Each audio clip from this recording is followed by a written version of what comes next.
ಕಾವೇರಿ ವನ್ಯಧಾಮದಲ್ಲಿ 2 ಹುಲಿ ಮರಿಗಳು ಸಾವನ್ನಪ್ಪಿವೆ. ಕಾವೇರಿ ವನ್ಯಧಾಮದಲ್ಲಿ 2 ಹುಲಿ ಮರಿಗಳ ಸಾವಾಗಿರೋದು ಹಸಿವಿನಿಂದ ನಿತ್ರಾಣಗೊಂಡು ಹುಲಿ ಮರಿಗಳು ಸಾವನ್ನಪ್ಪಿರುವಂತಹ ಶಂಕೆಯನ್ನ ವ್ಯಕ್ತಪಡಿಸಲಾಗ್ತಾ ಇದೆ. ಹನೂರು ತಾಲೂಕಿನ ಕಾವೇರಿ ವನ್ಯಧಾಮದಲ್ಲಿ ಈ ಘಟನೆ ನಡೆದಿದೆ. 10 ದಿನದ ಹಿಂದೆಯೇ ಒಂದು ಹೆಣ್ಣು ಒಂದು ಗಂಡು ಹುಲಿ ಇಲ್ಲಿ ಸಾವನ್ನಪ್ಪಿರೋದು. ತಾಯಿಯಿಂದ ಹುಲಿ ಮರಿಗಳು ಬೇರ್ಪಟ್ಟಿದ್ದಂತಹ ಮಾಹಿತಿ ಲಭ್ಯ ಆಗ್ತಾ ಇದೆ. ಕಾವೇರಿ ವನ್ಯಧಾಮದಲ್ಲಿ 2 ಹುಲಿ ಮರಿಗಳು ಸಾವಿಗೆ ಈಡಾಗಿವೆ. ಹಸಿವಿನಿಂದ ನಿತ್ರಾಣಗೊಂಡು ಈ ಹುಲಿ ಮರಿಗಳು ಸಾವನ್ನಪ್ಪಿರುವಂತಹ ಶಂಕೆ ವ್ಯಕ್ತವಾಗ್ತಾ ಇದೆ. ಚಾಮರಾಜನಗರ ಜಿಲ್ಲೆಯ ಹನೂರು ತಾಲೂಕಿನ ಕಾವೇರಿ ವನ್ಯಧಾಮದಲ್ಲಿ ಘಟನೆ ಆಗಿರೋದು.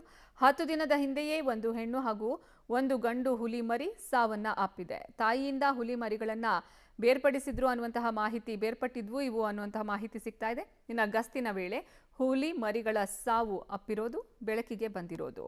ಕಾವೇರಿ ವನ್ಯಧಾಮದಲ್ಲಿ 2 ಹುಲಿ ಮರಿಗಳು ಮೃತಪಟ್ಟಿವೆ. ಹಸಿವಿನಿಂದ ನಿತ್ರಾಣಗೊಂಡು ಹುಲಿ ಮರಿಗಳು ಸಾವನ್ನಪ್ಪಿರುವಂತಹ ಶಂಕೆ ವ್ಯಕ್ತವಾಗ್ತಾ ಇರುವುದು. ಚಾಮರಾಜನಗರ ಜಿಲ್ಲೆಯ ಹನೂರು ತಾಲೂಕಿನಲ್ಲಿರುವಂತಹ ಕಾವೇರಿ ವನ್ಯಧಾಮದಲ್ಲಿ ಈ 2 ಹುಲಿ ಮರಿಗಳು ಸಾವಿಗೆ ಈಡಾಗಿರೋದು. 10 ದಿನದ ಹಿಂದೆಯೇ ಈ ಒಂದು ಹೆಣ್ಣು ಹಾಗೂ ಒಂದು ಗಂಡು ಹುಲಿ ಮರಿ ಸಾವನ್ನಪ್ಪಿದೆ ಅನ್ನೋದು ತಿಳಿದು ಬರ್ತಾ ಇದೆ. ತಾಯಿಯಿಂದ ಹುಲಿ ಮರಿಗಳು ಬೇರ್ಪಟ್ಟಿದ್ವು ಅನ್ನುವಂತಹ ಮಾಹಿತಿ ಸಹ ಸಿಗ್ತಾ ಇದೆ. ಇನ್ನು ಗಸ್ತಿನ ವೇಳೆ ಹುಲಿ ಮರಿಗಳು ಸಾವನ್ನಪ್ಪಿರೋದು ಬೆಳಕಿಗೆ ಬಂದಿದೆ.